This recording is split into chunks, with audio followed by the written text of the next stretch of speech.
Дворец в монолог фармацевта – это довольно странное место. Место, где большинство его обитателей просто ради собственного выживания не могут быть собой. Многие скрывают эмоции, придумывают себе другие личности или обязаны всегда демонстрировать силу. Люди, которым обычно недоступно простое счастье или такая роскошь, как быть собой. Но среди всех наложниц, чиновников, знати и даже императорской семьи есть только один клан, члены которого имеют, наверное, чуть меньше здравого смысла и даже не пытаются казаться другими людьми. И самыми примечательными из них являются глава этого рода и его наследник. А пока мы не начали, пожалуйста, поддержите это видео, оцените его и оставьте комментарий. Также тема этого ролика была выбрана в голосовании на этом YouTube канале. И голосование за следующую тему, скорее всего, уже идет. Клан Ла вообще всегда был сборищем эксцентричных и необычных людей. Как минимум, самое раннее упоминание рассказывает об изобретателе-архитекторе, мумию которого нашли внутри его же изобретения. И одной из главных трагедий этого клана стало то, что в прошлом поколении его главой стал самый обычный человек, который был больше одержим величием своих предков и своей властью и не имел больше никакой страсти. Это, кстати, был брат Лоумена. И именно он изгнал того из клана после того, как Лоумен стал евнухом и его несправедливо обвинили в преступлении. А после выбрал в качестве своего наследника младшего сына, дядю Мао-Мао, а своего старшего сына, страдающего от странного недуга, что не дает ему видеть лица людей, старый глава клана считал слишком странным и бездарным человеком, одержимым лишь настольными играми. Но никто не ожидал, что в итоге этот странный ребенок станет императорским стратегом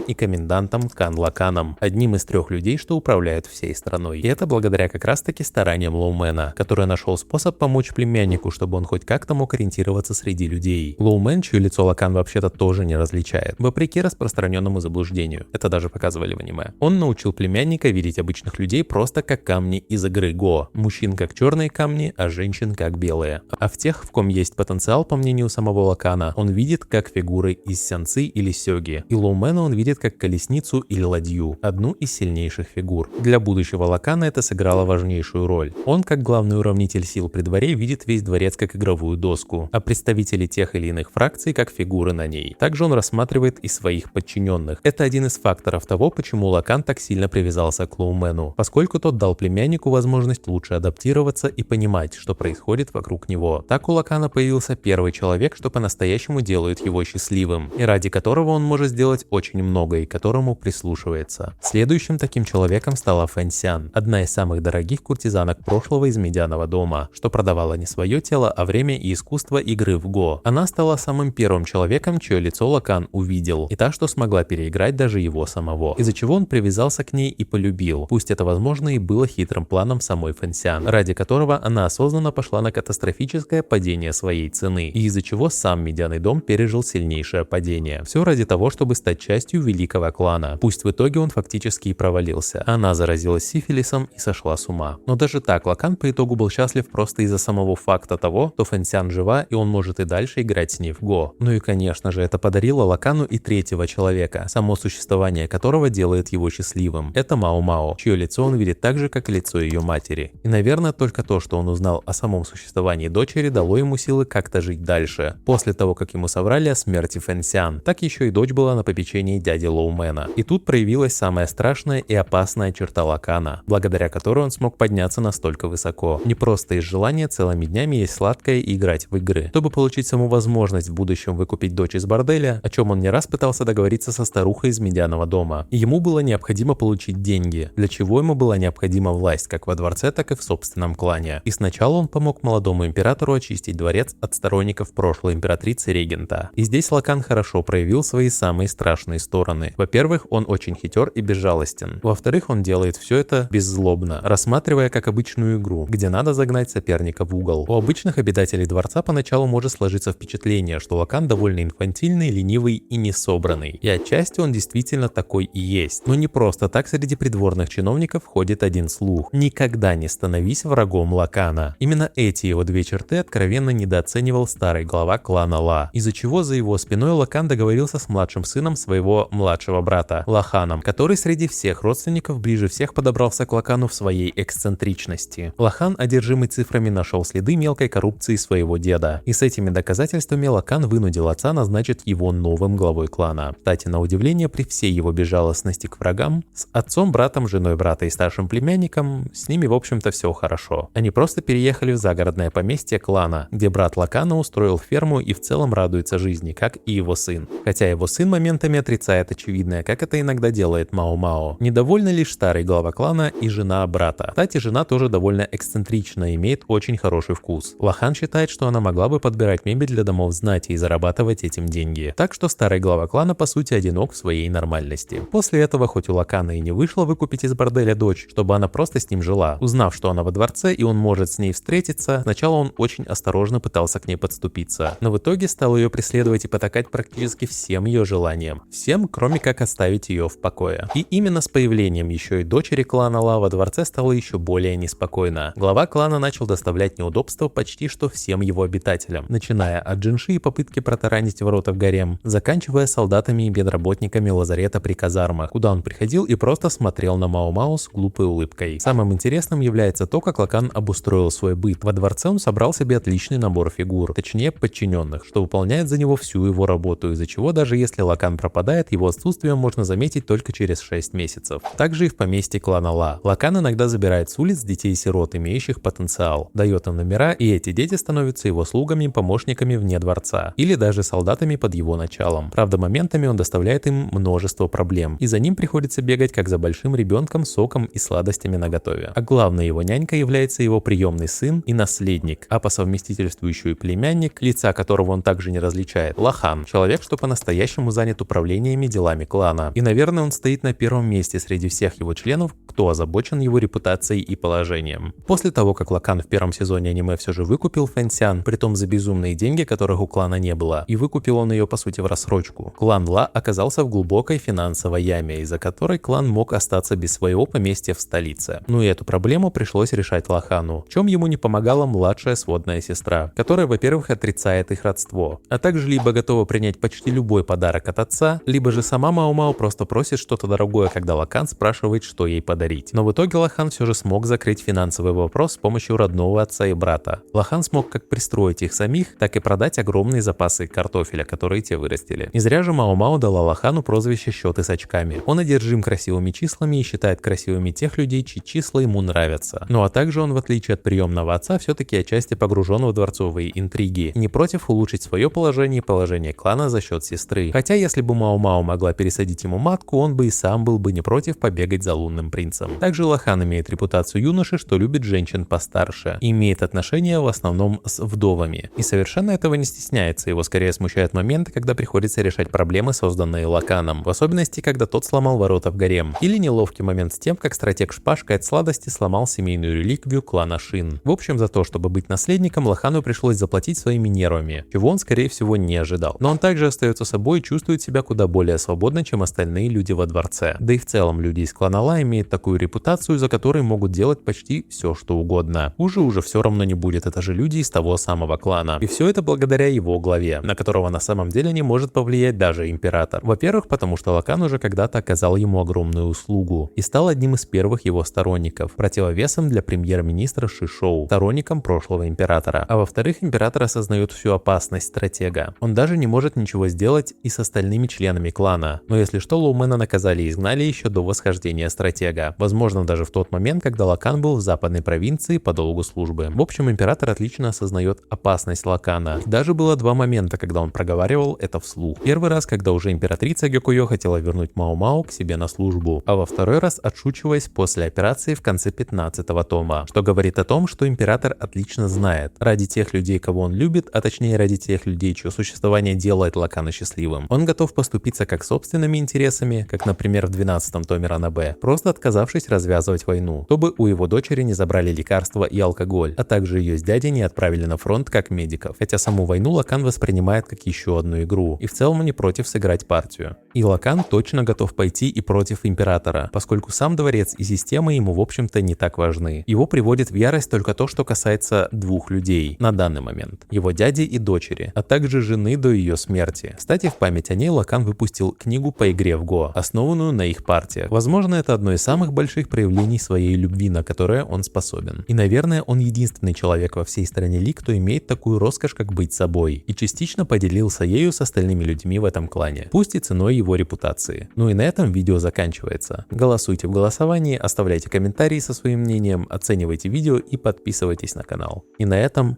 все.